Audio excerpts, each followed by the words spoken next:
You're watching the Bearcat Network. Today's Wednesday, November 19th, and this is Cat Chat. I'm Chris Sabato with my co-host Kip Ioane, bringing you news and events and an inside look at Bearcat Athletics. Let's jump into the Roundup. Let's get it going. Weekly Roundup. We'll start off in the pool. Coach Leslie Shevlin, men's and women's team, had home events this past weekend against the Tacoma schools. Puget Sound in the men's side was a 104-101 victor over the Bearcats, but that came down to the very last race. That was very competitive. Guys swam really well. The women unfortunately dropped a loss to the Loggers, 144-60. Saturday versus POU, both the men and the women fell, 135-70 on the men's side, 147-58 on the women's side.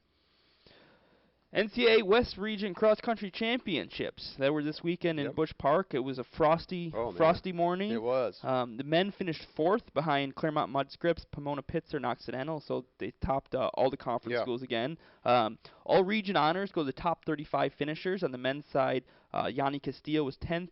Patrick Loftus was 30th, and Jacob Shafi was 32nd. So three all-region runners for the men's. On the women's side, the ladies defended their regional ranking. Best in the West. Finishing first with 31 points. All-region honors went to Michaela Freeby, who was second. Olivia Mansell was third. Taylor Ostrander, 5th. Juliet Farnan, 9th. Hannah Bressler, 12th. Alyssa Reese, 24th. And Hannah Swanson, 34th. So if you're counting that 7, that was everyone who ran. The whole team, everyone on the team was all region. Yeah. They go into the national meet, and we'll talk a little bit about this later, ranked 9th in the nation. Awesome. Looking forward to that breakdown of where they're headed for the big show. Football side wrapped up the season. Unfortunately, senior day, 27-14 home loss to Puget Sound. A tough afternoon on the gridiron. However, a bright spot as he was all season long, along with Jack Nelson on the defensive side. Senior Dylan Jones in the game itself had 223 yards and earned his third NWC Offensive Player of the Week award. Overall for the year, 2 Willamette records set by Dylan Jones, and the offensive line obviously doing a great job all year getting him running lanes.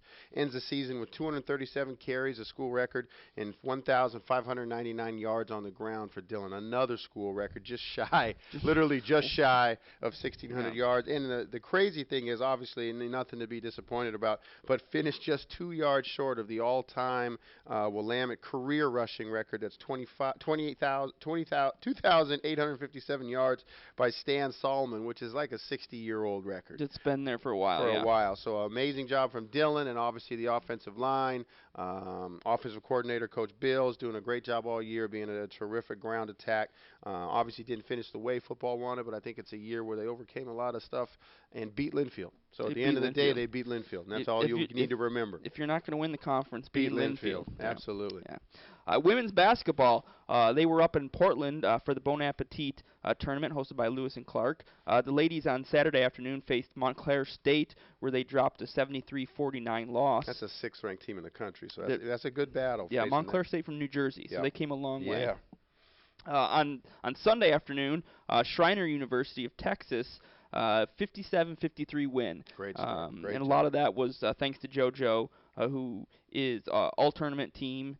10 points on Friday and 26 on Saturday, and we'll talk a little with JoJo later. Absolutely. No, she's done a great job. The last 2 years, she's really turned into an all-purpose point guard. She's always been a great distributor, very unselfish, but now she's scoring. Excited to talk to her later. My guys, the men's basketball team opened up just coming off 2 games. Sunday was the season opener against Schreiner, also the same men's side from Schreiner from Texas. We had our chances. Dropped a 69-57 loss. It was a 3-point game with 2 minutes to go. Obviously, as a coach, that's something we got to get better at, closing games, but we battled, and then I thought we played excellent last night. Portland State, Division I team, coming off a road victory where they beat USC, a Pac-12 team in LA. We played really well. We fell 84-63, but battled even game in the second half. That's Alex Brown had 20 points. Freshman Brendan McCullough had 15. I really thought we took a step forward last night, so I'm looking forward to what we got coming up, and we'll dig into the schedule later on this weekend. And so, seeing as how Portland State beat USC, and you lost to Portland State but played good, does that mean you guys are better than USC? That means we could be on the court for about 7 minutes with you. It's always fun with the D1s. Like, they're pretty big, and they can jump, but we did some great things ourselves to kind of hold our own out there last night, so we were excited for that. Great. All right. So digging deeper this week, Coach has got a great rundown for us.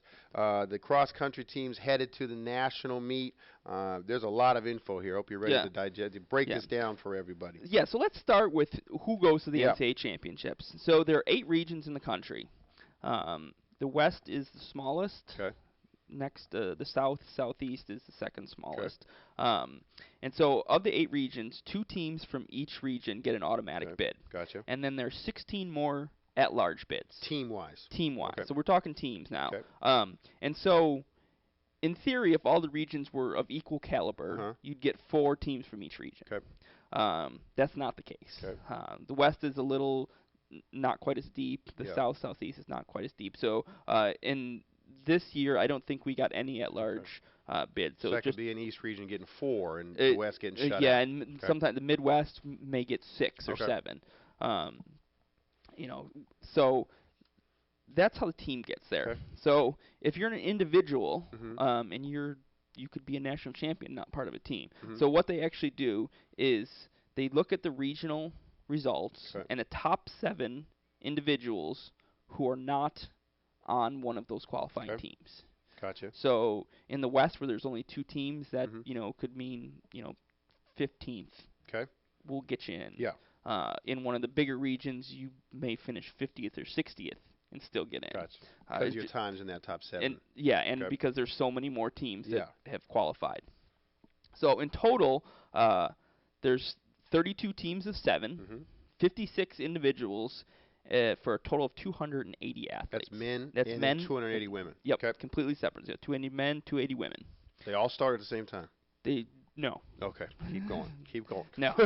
That's a lot of people on the track. I mean, on the course. 200, for any of you who were at the Willamette Invite, those races are fairly comparable in size to what you would see at the national meet. The national meet is obviously a little deeper talent-wise, and we'll get into that in a little bit. So the 2014 cross-country championships are hosted by Wilmington College. Wilmington, Ohio, is about an hour northeast of Cincinnati. Okay.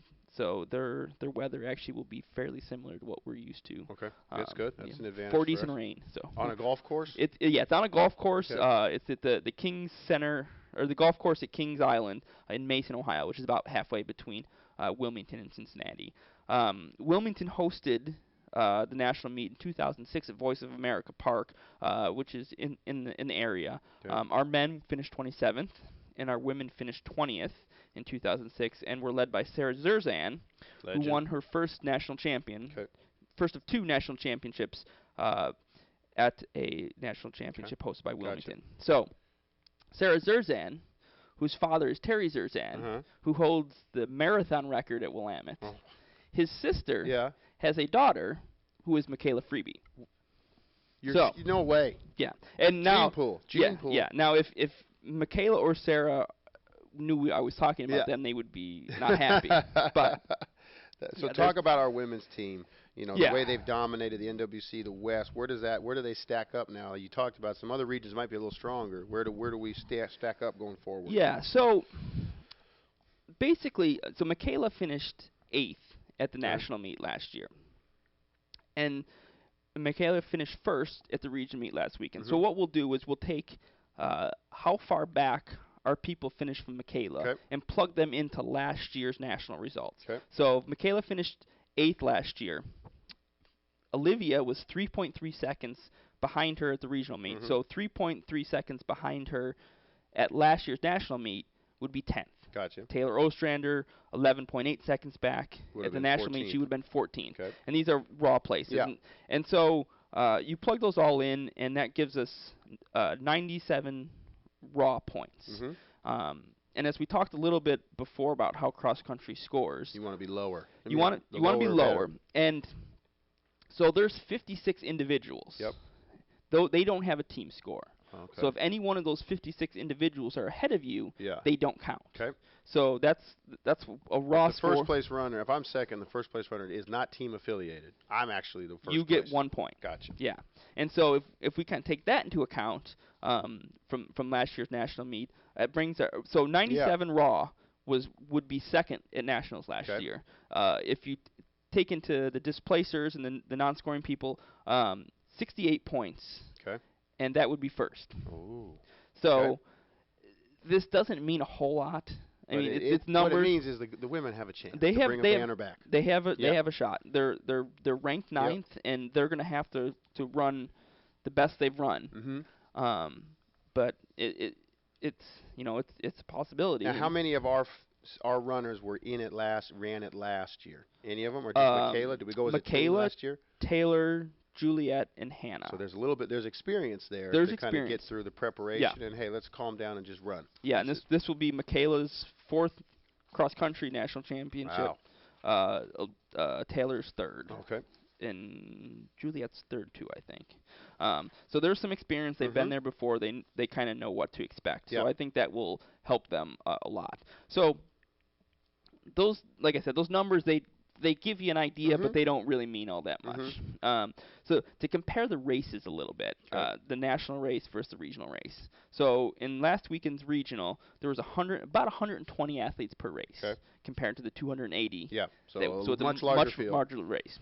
So on the regional side, at the regional meet, these are women's numbers, but it's comparatively to the men. So the 1 to 100 spread, which means the distance, the amount of time between the first place and the 100th place. At the regional meet was 3 minutes and 21 seconds. Okay. At last year's national meet, the 1 to 100 spread was minute 27. Okay.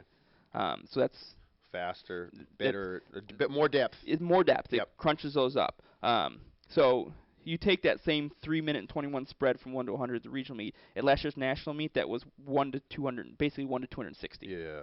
So there was 260 finishers before the 100th of our regional. Right. So it's bigger. You got to step up. It's deeper, and it's the kind of thing where you tell an athlete, if you're passing people at the end, you're just picking up points because if you move 10, 15 seconds, you could pick up 20, 30, 50 points. Which could be the difference. Yeah. Yep. Yeah. So that's a little bit about I love it. Kind of what they've got ahead of them this weekend, and the women have. Now, is that something Coach Matt, Coach Brett, they're going to spend a lot of time looking at, and maybe not show the women, or they're going to show them that? No, they're going to look at all this. Yeah. But they're not going to. They're not going to show. And there are some of the athletes that are going to figure it out for themselves. Yeah. But for the most part, they do their job. Coaches like to worry about this. Yeah, stuff. I know I do. It's the kind of thing. Well, I can look at this all day long. It doesn't mean anything. Right, but you feel like you're helping. Yeah, if you know it, it feels like you've helped them. Yep. But yeah, so. Well, good luck to the women, and Ioane gets to go as well. And as at large. Yeah, Ioane gets to go as at large, and he's just competing for himself. He's trying to get into that top 35, which the national meet is All-American. Good luck. All-American. We're here with Jojo DeLong, the women's basketball team, a senior, had a pretty good weekend this weekend, and as we talked about earlier, was named to the all-conference team for her efforts this weekend. All-tournament team. All-tournament, I guess. I mean, we'll be all-conference eventually, but let's wait for it. All-tournament team. So, let's start off. What are your thoughts about the season so far? You're only a couple games in. How do you feel about where you're at as a team? I feel really good. I think we're definitely really young. We have a lot of freshmen that are getting some playing time for us, but we've been working really hard in the gym to kind of nail the fundamentals of how peg coaches and in order to run our sets and play together. So I think I'm super pleased with the effort that's been coming out in practice and how quickly the freshmen are able to jump on our program. Well, one of the things I notice, seeing you guys every day as we go from one gym to the other and pass each other, is just the sheer number of bodies. You guys actually have enough to practice. I know in the past, because of injuries and some bad luck, it's been hard to get 5-on-5 in your scrimmages in practice. What's the difference this year? Like you said, you got a big recruiting class, just having bodies there. Yeah, well, I have subs now during practice and during a game, which is different than since my freshman year. We have Ashley Evans, who's coming in as freshman and is kind of playing backup point guard for me, which has been really awesome. I've been able to help her a lot, and she's taught me a lot as well. So I think for me personally, having subs in practice and even in a game allows me to play harder when I'm in and not kind of conserve any energy. Right. And I think everybody would say the Do you same. feel fresher, your legs at the end, Yeah. especially with the way, the way you shot the ball on Saturday? There has to be a part of it just being a little bit more energy to shoot these threes. Yeah, absolutely, exactly. More energy, and I think it allows other people to get playing time and kind of and learn from game situations as well, which I think is all around good for our team. So this is your 4th year, and tell me a little bit about the culture shift from your freshman year to your senior year. It's a little different makeup of the team, and it seems like the culture is a lot different. People are more excited about playing and getting better. Is that true? Yeah, I mean, I think being a Bearcat is always exciting, and it has been since my freshman year. I think that's always been a part of our program is the excitement to play for Willamette. But I think with Pay coming in after my freshman year, and coaching differences and stuff like that, having the great assistant coaching staff that we have, we've I think really created a really hardworking, excited team. And I think with each new class that has come in, it's been even more so in that direction. And I think Peg has done a really good job of recruiting for us and getting kids that are really that here because they want to be here and because they want to have a good be at a good academic school, but are also willing to get on the floor and work really, really hard. So I think for me that's the biggest difference is just the new classes that are coming in and how we as seniors and upperclassmen can kind of help help them be excited and help them play better. So one of the things that I noticed um, your freshman year, maybe the year before, and a little the year after, is that when as a team you would get down point wise, you could see the shift. You went out and played hard, but as soon as it was clear that the other team was better than you, you kind of didn't play as hard. Not you particular, but the team. And it seems like, and especially when you played Carroll, who played pretty well against you, you worked hard the whole game. Regardless of the points, you were trying to get more points. You're trying to win. Is that something that you have to work at, or is that just a byproduct of the culture change and new bodies and more bodies and? No, it's definitely something that we have to work at. It's a conscious decision when you get at a point in a game where you see that the team goes on a run, and you have to say like, okay, call timeout. This is the end of their run, and then you have to come out strong and kind of match that run. And I think it's definitely a conscious decision every game. That's something that we're working on is finishing. And even if it's in practice, you miss a shot, you finish your layup regardless of what the drill is, regardless of what situation you're in, finishing. So it's definitely a conscious decision for us. We're having to be really, really aware of where we're at in a game and like making sure that we're not letting it slip defensively and offensively. And yeah, so that's definitely been a big focus this year, and a big part of that is just confidence. We have a hard preseason every season, so going into conference with some losses against some really good teams is tough. So it's definitely a confidence thing to say like, okay, we're good enough to play with these teams, so let's step up and make the decision to do it. I know from my end, as a head coach, I expect my point guards, T. Smith, Brendan, to be extensions of me. So obviously you and Peg have been working together a long time now. What are some things that you two are constantly discussing, whether it's, during a timeout, in a meeting? What things does she expect from you to make sure are happening out there on the floor? For me, mostly it's kind of seeing the floor and making sure that what we're running is matching their defense or kind of countering their defense. But the other thing is, for me, like, I can't be the one turning the ball over all the time. And so I think those are mostly our conversations are around how can we, set myself up for shots, but also how do we make our post players as successful as they can be and put them in the position to score and to get the ball in and out and get boards and all those things. So it's mostly what can I do to help my teammates get in the right position to be successful? Absolutely. So what's the one thing, or maybe more than one thing, that you are working on to make sure that your last season, is your best season yet? What's that thing? I know everyone's got something that they're trying to make themselves better at. What's that for you? For me, I would really say my defense. I think last year I really got to prove myself offensively, and I got to show that I can be a top scorer for our team. And I think I surprised myself and surprised some people that was something that I could do consistently. So I think this season along with that aspect of my game, I'd really like to be more consistent defensively and kind of step up and get stops for our team. I think we're going to be playing some really great teams in our conference and the rest of this preseason, so we have to be able to get stops when our shots aren't falling on the offensive end. Absolutely. And one thing in this segment we like to do is make sure people know how hard it is not just to play, but go to school here. So tell us about your major. What are some challenges time management-wise that you face in that major, and just overall the JoJo off the floor. Yeah. So I'm an anthropology major, and it's definitely academics are a heavy load. Like especially towards what's tough with basketball season is it kind of runs right into finals when you start picking up on games. So right now we have end of the semester projects due and all those kinds of things, group projects. It's hard because when you have group projects, you can't always meet at the times that your classmates can meet and all those things. So you kind of have to pick up at times that you wouldn't normally, or stay later on campus in the library than you would normally have to. But yeah, those are all aspects that I think you learn pretty quickly as a freshman, and but it's by your senior year you kind of are able to pick up on.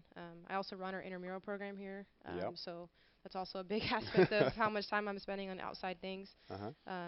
So it definitely keeps me busy, but it's good to learn time management, and I've been able to do it. So excellent. What is the favorite class you've taken since you've been here at Willamette? Ooh, that's tough. I really enjoyed my anthro theory class, actually, which is one of our major classes, and that kind of surprised me. I did not expect. Most people hate theory. It was actually fun. Yeah, it was definitely the most challenging class I've ever taken, and the most work I've ever put into anything. But it's kind of the foundation of our learning and kind of what we learn at Willamette in general, so it was super helpful for me. Good. Well, so of all of our she was the first one. She's the first one in the major. Anthro is the major to go. All our interviewees have picked a class that was not in their major. Last question. Crystal ball, year from now. Okay. Are you still playing somewhere? Are you working in your field? Where's JoJo going to be a year from now? Yikes. I'd really like to work at an ice cream shop, honestly. Really? Yeah. Nice. I love ice cream, so it's a big passion of mine. But no, I'd love to be volunteering some places and kind of save some money for a little while before going into grad school. Okay. Gotcha. Great. Well, thanks, JoJo, for stopping by. Good luck this weekend. Absolutely. 2 home games, and come and watch JoJo play this weekend. Absolutely. Let's get a sweep. All right, looking ahead to this weekend. Obviously, we spent a great deal of time in detail on the national championships for cross country. That's once again Saturday, 8 a.m. The men. And now are those Pacific times? Those are our times. Those are our times when at Wilmington, way out there in Ohio, where the Bearcats will be on the course running and trying to do some great things. Locally, the Willamette Invitational, Coach Shevlin and the Swimmers, men's and women's, hosting Pacific, College of Idaho, Mills College, and Trinity Lutheran Saturday. Trinity Lutheran College. Yep. Not university. You're right. Saturday here at 10 a.m. And then doubleheaders Friday, Saturday. Great weekend for hoops. You can just get 2 basketball games Friday, swim meet, and then 2 more basketball games on Saturday. So the women are 6 o'clock against Caltech in the Grand Classic Hotel tournament, and we follow them at 8 p.m. against Laverne. The Leopards come up to town, and then we flip-flop starting times in a little bit earlier in the day. We start against Caltech at 2 p.m. on Saturday, and the women, Coach Peg Swayner and JoJo, and the ladies take on UC Santa Cruz, the Banana Slugs. Always fun to play the Banana Slugs. They're at 4 p.m. So a great weekend here in Cone Fieldhouse. Get out of the cold and come see a great swimming event and 4 basketball games, and hopefully we can put on a show. Both Laverne and Caltech on our side. We went down there and had close defeats last year, so there's a lot of motivation to make up for that. And I know the women are off to a great start with their 1-1 split. They'd love to get to 3-1 as well. Yeah. Well, thanks for joining us for another week of Cat Chat. Absolutely. As always, check us out on social media, bit.ly/woosocial. Games this weekend in Cone on the Bearcat Network? On the Bearcat Network. Perfect. Everything will be streamed live this week. Awesome. The cross-country meet will be streamed live. You'll have to go to the NCAA.com to see that. But swimming, 4 basketball games, they'll all be live on the Bearcat Network, bit.ly/Bearcat Network. Until next week. Go Cats. See ya.